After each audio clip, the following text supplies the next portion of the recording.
Today I am going to make a third hand soldering tools in no budget. First I need a aluminium wire. I attach the wire with a crocodile clip. I use hot glue. Next I need a piece of wood to mount the aluminium wire. I make a hole using drill. Put the aluminium wire into the wood and attach it with the wood. Here are my no budget soldering third hand.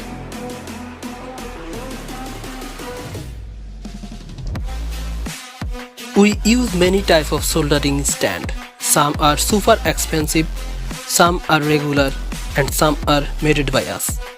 But you didn't notice that the mosquito coil stand can be used as a soldering iron holder.